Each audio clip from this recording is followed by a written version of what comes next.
Sir क्या कहेंगे, आज चुनाव का माहौल चल रहा है, बहुजन समाज पार्टी आज मैदान में है, थोड़ा देर से नजर आ रहे हैं, थोड़ा विस्तार से जानकारी दीजिए कि आप क्या करने वाले हैं और आपका मैसेज क्या है। बहुजन समाज पार्टी ये हुल्लड़बाजी पे और शो ऑफ पे ध्यान नहीं देती है। बहुजन समाज पार्टी एक कैडर बेस्ड संगठन है और औरंगाबाद सिटी में हमारा संगठन है, ज़िले में संगठन है।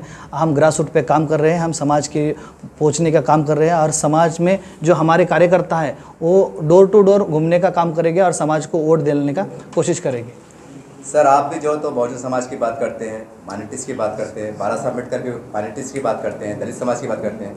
सर आजकल शहर में चर्चा भी है कि जब आप लोग एक समाज से आते हैं, बहुत खुल के कह रहा हूँ, तो आपका गठबंधन क्यों नहीं?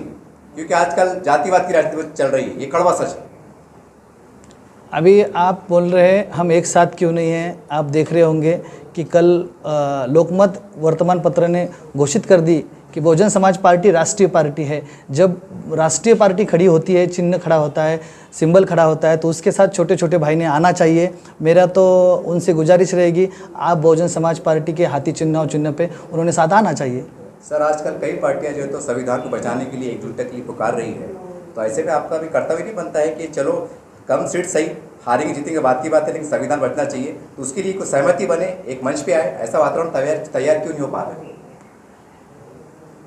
जब से भारत स्वतंत्र हुआ है तब से SC ST OBC ने हर समय दूसरे को वोट देके राजा बनाने का काम किया है।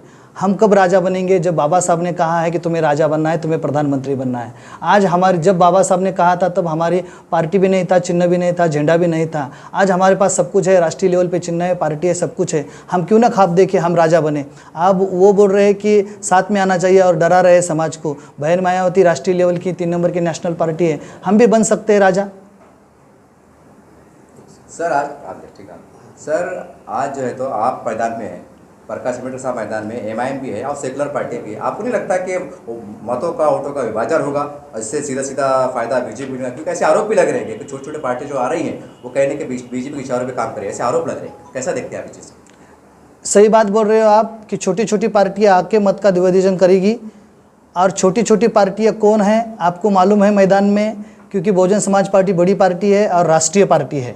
रही दूसरी बात, मत का ध्रुवीकरण होगा, आप ऐसे बोल रहे हो, तो मत का मैं अभी भी बोल रहा हूँ फिर से कि हिंदू मत के 3 उम्मीदवार हैं। जो शिवसेना उन पे दावा करती है, बीजेपी उन पे दावा करती है, उनके 3 उम्मीदवार हैं, उनके डिवाइडेशन 3 जगह पे होने वाला है।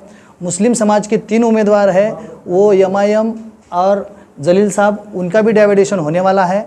और रही तीसरी बात, Bahujan Samaj party SC ST OBC के साथ लेकर SC कैंडिडेट होने के कारण सीधा विजय होने के शिखर पे है। सर आप कह रहे हैं कि विभाजन होने वाला है, लेकिन प्रकाश अम्बेडकर साहब का भी अफसर खान साहब की शक्ल में उम्मीदवार है, तो कहने कि दलित समाज का भी विभाजन होगा ना, ये इसकी सच्चाई को मानना चाहिए ना, मतलब नकार नहीं सकते इसको आप। इनका भी समाज नीले झंडे के साथ है, नीले झंडे की ताकत है। नीले झंडा और बाबा साहब हाथी, जो चुनाव चिन्ह पे बाबा साहब लड़े थे, इसीलिए नीले झंडा का एकमेव उम्मीदवार है, वो है बहुजन समाज पार्टी का हाथी। आखिरी में जनता के नाम पर संदेश, कुछ संदेश आपके? जनता को ये संदेश है, हर समय हर कार्यकर्ता समय साधन संपत्ति का कम ज़्यादा होने के कारण हम आप तक पहुंच नहीं सकते। आप बाबा साहब के जो कहा है कि हमें शासन करती जमात बनना है, हमें राजा बनना है, अपने लोग चुन के आना चाहिए। इसीलिए बाबा साहब को सामने रखते हुए, नीले झंडे को सामने रखते हुए बाबा साहब के चुनाव चिन्ह हाथी पे वोट दीजिए, ये आपसे विनती करूँगा।